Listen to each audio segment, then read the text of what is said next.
She sits alone at the edge of her bed long after midnight, phone face down, ceiling staring back. The room is quiet but her mind is loud. Every sentence spoken earlier replays with surgical precision. The pause before she answered. The smile that may have looked wrong. The tone she used that might have been misunderstood.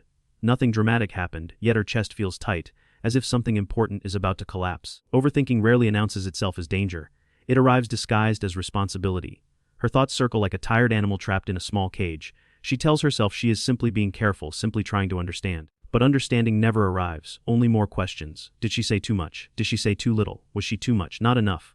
The mind searches for certainty in a world that never gives it, so it keeps searching, even when the cost is sleep. By morning, she is already tired. Not from lack of sleep alone, but from carrying the weight of invisible conversations. She brushes her teeth while replaying yesterday. She dresses while rehearsing today.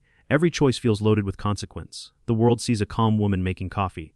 Inside, she is managing 10 versions of herself, each one reacting differently to imagined outcomes. Overthinking does not feel like weakness to her. It feels like vigilance, like survival learned early and practiced daily. Somewhere in her past, she learned that mistakes were expensive. That silence could be dangerous. That being prepared meant thinking ahead even if it hurt. Her mind adapted, it became fast, deep, relentless. No one told her that adaptation can slowly turn into a cage. At work, she listens more than she speaks. When she does speak, she watches faces carefully. A raised eyebrow, a delayed response. Her mind records everything.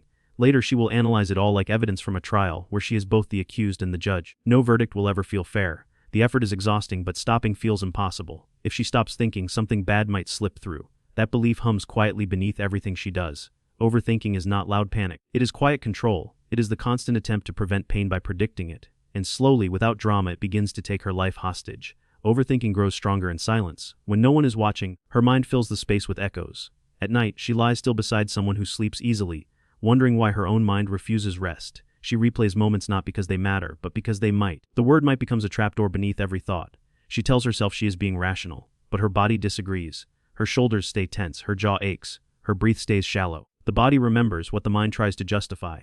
Long before she names anxiety, her nervous system already knows it well. Overthinking is not just thought. It is a physical state of readiness that never powers down. She starts to doubt her own instincts. Every feeling is interrogated. Every reaction questioned. Was she right to feel hurt? Or was she too sensitive? Was her anger justified? Or imagined? Overthinking teaches her not to trust the first signal from her own body. It teaches her to ask permission before believing herself. This constant self-cross-examination slowly erodes identity. She becomes excellent at seeing every side of an issue except her own. Other people's emotions feel solid, hers feel debatable.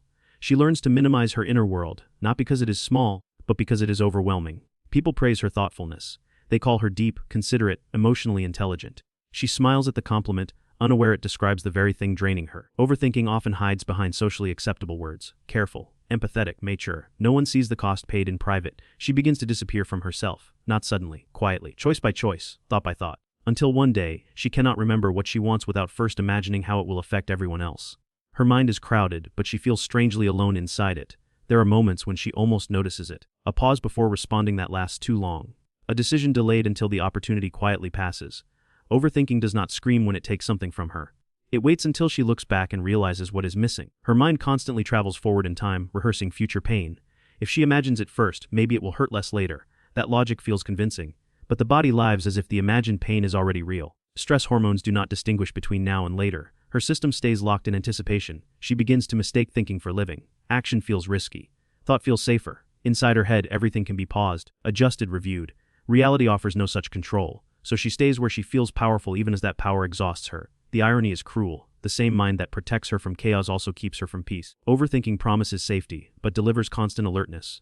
It narrows her world while convincing her she is seeing more clearly than everyone else. Sometimes, in rare quiet moments, she feels something else underneath the noise. A tired sadness, not dramatic, just heavy. The kind that comes from carrying yourself for too long without rest. She does not cry, she simply exhales, and the exhale feels older than she is. Overthinking did not break her all at once. It wore her down gently, politely over years, and that makes it harder to name. Harder to resist. It feels like who she is now. One evening, nothing special happens. No argument, no crisis. She simply notices the silence between her thoughts for half a second. It startles her more than noise ever did. In that small gap, there is no analysis, no preparation. Just presence. The moment passes quickly. Her thoughts rush back in, apologetic and familiar. But something has shifted. She felt the difference. She felt what it was like not to be on guard. The realization does not come as hope. It comes as grief. She understands now that her mind has been working overtime for a long time. Not because she is broken, but because it learned to survive in a world that asked too much. Overthinking was never the enemy. It was a response, a loyal one, an exhausting one. This understanding does not fix anything. It does not calm her instantly, but it changes the way she looks at herself. The harsh internal voice softens, just slightly, enough to notice the cost she has been paying. For the first time, she does not rush to analyze the feeling. She lets it exist without explanation. The mind waits for instructions. None come. The silence feels unfamiliar, but not dangerous. Overthinking does not disappear. It simply loosens its grip. And in that quiet loosening, she feels herself return, not dramatically, not triumphantly, but honestly, as someone who's been carrying too much, and finally noticed the weight.